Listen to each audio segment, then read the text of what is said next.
They called my survival luck. Luck that I wasn't home the night my mother killed herself. Luck that I escaped my stepfather's control. But luck had nothing to do with it. I spent 8 years planning my revenge. And when I finally struck, I made sure Richard Holloway begged for death before I destroyed him. This is how I did it. They found my mother's body on a Tuesday. The police called it a suicide. I called it murder. I remember the way the detective avoided my eyes when he told me. His voice too calm, like he was reciting a weather report instead of telling a 17-year-old girl that her mother had thrown herself from the penthouse balcony. She was unstable, he said. There were signs. Signs. Like the antidepressants Richard had forced her to take. Like the way Victoria, my aunt, my mother's own sister, had whispered in her ear for years, twisting every insecurity until my mother flinched at her own reflection. They never let me see the body. I stood at her grave 5 years later, the wind biting through my coat, my fingers clenched around the letter I'd stolen from Richard's safe. The paper was worn thin from how many times I'd unfolded it, tracing the words my mother had scribbled in desperation the night she died. He knows I found out. If anything happens to me, it's him. It's always been him. I used to have a different name. Sophia Holloway, the kind of name that opened doors on the Upper East Side, the kind that got you whispered about in the right circles. My mother, Elena Vasquez, was a storm in a world of perfectly still water. A painter who turned her rage into art, who laughed too loud at parties and wore red when everyone else was in beige. Richard Holloway married her for that fire, and then he spent years trying to extinguish it. I was 12 the first time I realized my stepfather hated me. Not in the way some parents resent their kids, but in a way that was cold, calculating. He'd look at me across the dinner table, his smile never reaching his eyes, and say things like, "You have your mother's temper. That's dangerous." By the time I was 15, he'd convinced half of Manhattan that Elena was paranoid, that I was rebellious, that we were both unstable. And then, the night before my mother died, she found the papers. Richard's offshore accounts, the payments to Victoria, the life insurance policy with her name on it. She should have run. Instead, she confronted him. I came home from school the next day to flashing lights and a cop telling me to sit tight, sweetheart. They didn't let me see the balcony. Didn't let me see her. But I heard the EMTs talking. No way she jumped that far. You'd have to run at the railing. Richard wept at the funeral. Victoria held his arm, her nails digging into his sleeve like she was afraid he'd float away. And me? I stood there in a black dress I'd borrowed because all my clothes were suddenly evidence, staring at the casket. Empty, they never let me see her. And made a promise. I will bury you both.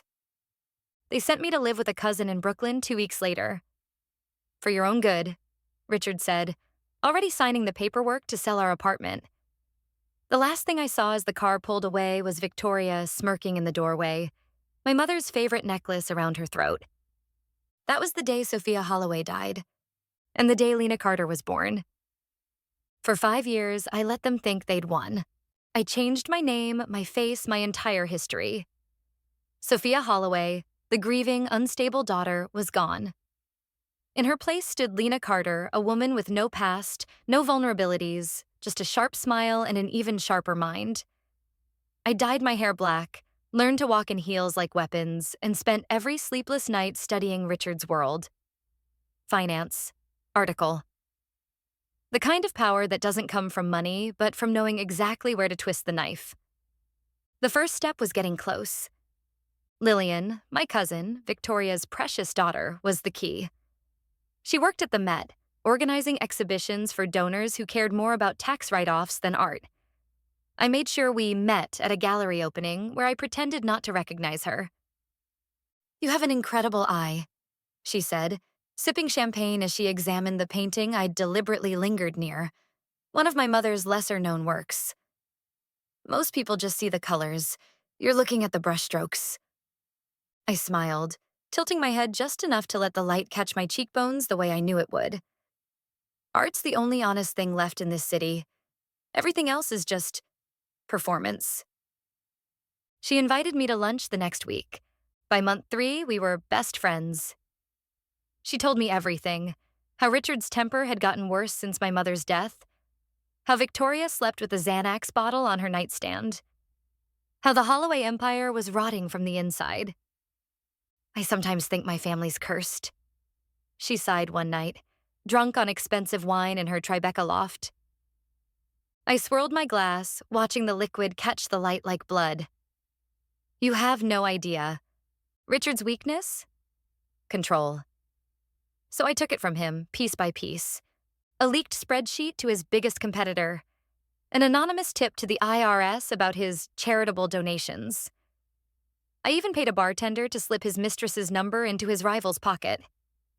Small things. Untraceable things.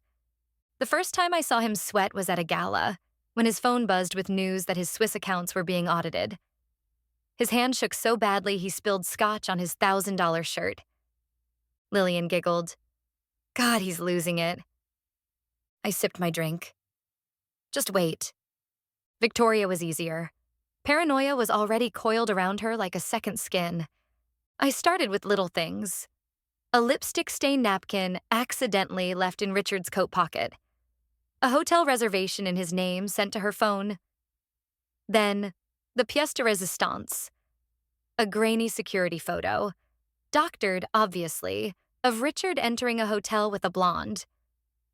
The night she confronted him, I was listening through the air vent in Lillian's guest bathroom. "You're just like Elena," Victoria shrieked. "Was she right about everything? Did you—" A slap. A sob. Then Richard's voice, low and venomous. "Say her name again and I'll put you next to her in the ground." I pressed my forehead to the cold tiles and smiled. Lillian unknowingly handed me the final piece. "They're selling Elena's paintings," she whispered over martinis. "Some private collector. Richard says they're bad memories." My mother's work, the last pieces of her, sold off like furniture. That's when I knew how to end it. I used my gallery connections to stage an exclusive auction. Only 5 buyers invited. Richard, of course, couldn't resist showing off his patronage. The night of the event, I stood in the shadows as he preened over the bids. Then the lights cut out. When they came back on, every painting had changed. Gone were the serene landscapes. In their place, my mother's final series, the one Richard had burned, projected onto the canvases. Naked, raw portraits of him, of the bruises under his cufflinks, the way he looked at other women, the balcony railing the night she died. And in the corner of each piece, a single line. "He pushed me." Richard's face went gray. The crowd murmured. Then, boom. The doors burst open. SEC agents, reporters, and behind them, Lillian, holding a USB drive with every secret I'd spent 5 years collecting. "Hello, Richard," I said, stepping into the light. "Miss me?" His mouth moved soundlessly. Good. Let him choke on his fear. Because this wasn't the end. It was the first note in his funeral song. It happened on a rainy Thursday. The kind of night where the city feels like a graveyard and every shadow whispers secrets. I was in Victoria's study, rifling through her desk for the ledger Richard kept hidden when the envelope fell out. Thick, yellowed paper, the kind lawyers use for documents meant to last. The seal was broken. Inside, 2 words stopped my breath. Adoption certificate. Lillian Grace Holloway, born March 15th, 1995. Parents, Victoria Holloway and redacted. Not Richard. The dates lined up perfectly. Lillian was born just 9 months after Richard married Victoria. I'd always assumed she was his. Everyone did. But this changed everything. My hands shook as I pulled out the second page. A will draft, dated 2 weeks before my mother's death. In the event of my passing, my entire estate, including controlling shares of Holloway Holdings, shall pass to my daughter, Sophia Holloway, in trust until her 25th birthday. Richard had scribbled over it in red ink. Revise, per new agreement with V. The room tilted. All these years, I'd thought I was fighting for justice. But this was a war for what was mine.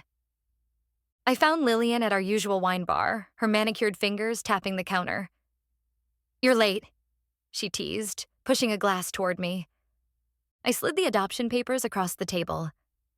Her smile died. For a long moment, she just stared at them. Then, to my shock, she laughed. "Oh my God, you actually thought I didn't know?" The air left my lungs. "Mom told me when I was 16, she said, swirling her Pinot Noir like this was a joke. "Richard's sterile. Has been since college. Some skiing accident he's too proud to admit." She leaned in, her perfume suddenly cloying. "But hey, thanks for the confirmation that he murdered your mom to steal your inheritance. That's... wow." I gripped my glass so hard it should have shattered. She knew. This whole time, she knew. Lillian's apartment smelled like jasmine and betrayal. She poured us vodka now. No more pretenses. "Richard's got maybe 2 years before the board forces him out," she said, kicking off her heels. "But if we play this right, we could own everything." I stared at her. "We?" She smirked. "You want revenge, I want the company. Team up and we burn him to the ground." She pulled out a file. Bank records, offshore accounts, even the name of the detective who falsified my mother's autopsy. "I've been collecting receipts since I was 18. My pulse roared. This was everything I needed. But the way she looked at me, like I was just another pawn, made my skin crawl. "You're really okay with destroying your own father?" I asked. She snorted. "That man paid a doctor to call me delicate so he could lock me in therapy instead of letting me inherit. So, yeah, Sophia, I'm okay with it." The vodka burned going down. Could I trust her? Hell no, but the enemy of my enemy. 3 days later, I gave her a USB drive. "Security footage from the night my mother died." I lied. "Richard's copies are in a safe at the Hamptons house. If she warned him, I'd know. If she stole it for herself, I'd know." At 3 a.m., my phone buzzed. A photo from Lillian. The safe, pried open. "Got it. Meet me at the gallery. Bring the gun." I exhaled. Game on. The gun weighed heavy in my purse. Lillian thought this was her victory. But she forgot one thing. I'm my mother's daughter, and Elena Vasquez didn't raise a fool. The gallery lights were too bright, bouncing off the white walls like a surgical theater. I adjusted the hidden camera in my purse, making sure it captured every inch of the space where Richard's world would end. My mother's paintings hung shrouded in black cloth. Her final works, the ones he'd tried to erase from existence.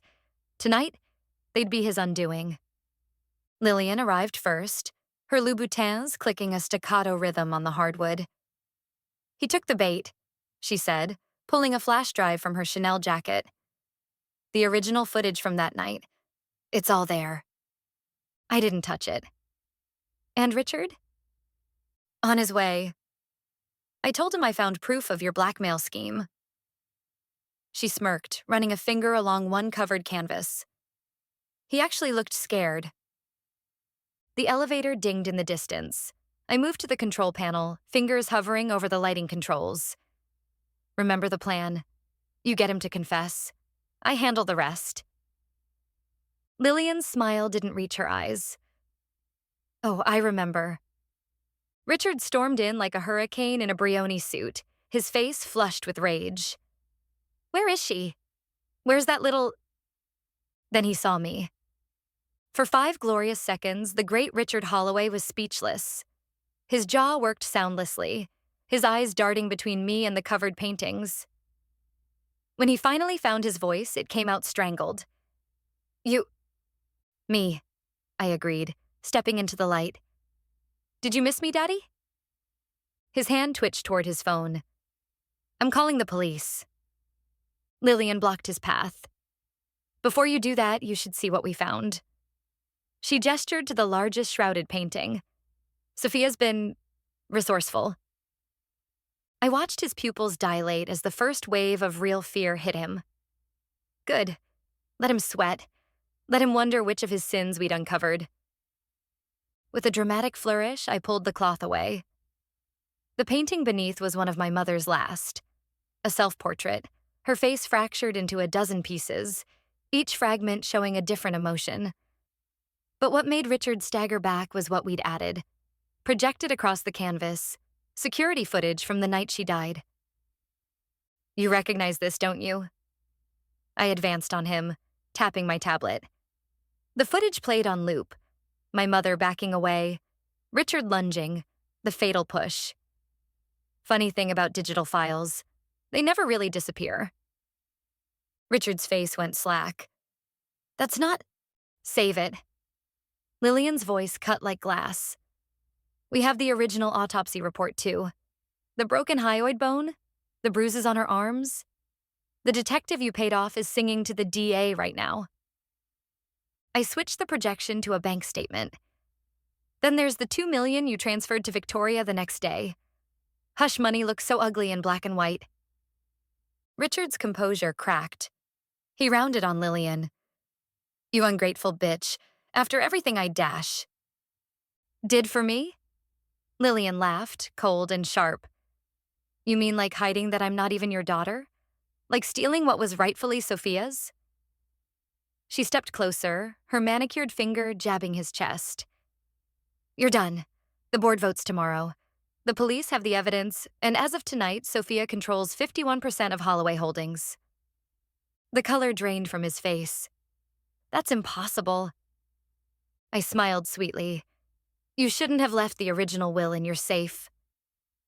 The moment stretched, taut as a wire. Then Richard moved faster than I thought possible for a man his age, grabbing Lillian by the throat and slamming her against the wall. I should have drowned you at birth, he snarled. That's when the lights cut out. In the darkness, chaos erupted. A crash. A scream. Then the emergency lights flickered on, revealing Lillian slumped on the floor, blood trickling from her temple. Richard stood over her, breathing hard, a fire extinguisher in his hands. He turned to me, weapon raised. You always were too much like your mother. I didn't flinch. Thank you. The gallery doors burst open, police, reporters, and at the front, the SEC investigator I'd been feeding information to for months. Richard froze, the extinguisher slipping from his fingers. Richard Holloway, the lead officer said, you're under arrest for the murder of Elena Vasquez. The next few minutes passed in a blur. The reading of rights, the click of handcuffs, Richard's enraged screams echoing through the gallery as they led him away. Through it all, the cameras captured every glorious moment. Lillian groaned, stirring at my feet. I knelt beside her, brushing hair from her face. You were right about one thing, I whispered. We do make a good team. Her eyes flew open as she realized what had just happened. You set me up. I pressed the flash drive into her bloody hand. And you set yourself up. That footage of you tampering with evidence? Priceless. Standing, I adjusted my blazer. Don't worry. Prison orange will look great with your complexion. As the EMTs loaded her onto a stretcher, I turned to face the remaining crowd. Reporters shoved microphones in my face, shouting questions about justice and inheritance and what came next. I waited for perfect silence before answering. My mother's name was Elena Vasquez. She was brilliant and fierce, and she deserved so much better. My voice didn't shake. Today isn't a victory. It's a reckoning. Then I walked out into the New York night, the ghosts of my past finally silent. But as the cold air hit my face, my phone buzzed. Unknown number. One sentence. The game's not over, Sophia. I smiled. I knew. It never really is. The press called it the Holloway Reckoning. Front-page headlines, viral hashtags, true crime podcasts dissecting every detail of Richard's downfall. The DA reopened my mother's case. Victoria fled the country. Lillian cut a deal and disappeared into witness protection. I should have felt victorious. Instead, I stood in my mother's old studio, now mine, staring at the last painting she ever made. Half finished. A self-portrait where her face dissolved into storm clouds. I ran my fingers over the thick brushstrokes, still hearing her laugh as she worked, the smell of turpentine and jasmine perfume clinging to the walls. The money didn't matter. The company, the properties, the frozen assets, none of it filled the hollow space in my chest. Revenge had been my oxygen for so long, I didn't know how to breathe without it. My phone buzzed. Another reporter, another interview request. I ignored it and pulled out the letter I kept folded in my wallet. The one I'd found taped behind my headboard in Brooklyn the day I turned 18. My darling Sophia, if you're reading this, I'm gone. And if I'm gone, it means Richard finally won. Don't waste your life hating him. The greatest revenge is living. Really living. Paint something beautiful. Love always, Mom. A tear hit the paper, smudging the ink. All these years, I thought I was fighting for her, but she never wanted vengeance. She wanted me to be free. I picked up a brush, dipped it in cobalt blue, and for the first time in 8 years, I painted something that wasn't part of the plan. The knock came at midnight. I opened the door to find a delivery man holding a long white box. For Ms. Holloway. Inside lay a single black rose and a note in familiar handwriting. You missed a spot. L***. I crushed the note in my fist, but my lips curled into a smile. Maybe the game wasn't over after all. So what do you think? Did Sophia win, or did revenge cost her too much? Drop your theories in the comments. And if you want more twisted tales of justice, hit subscribe. Because trust me, Lillian's not done yet.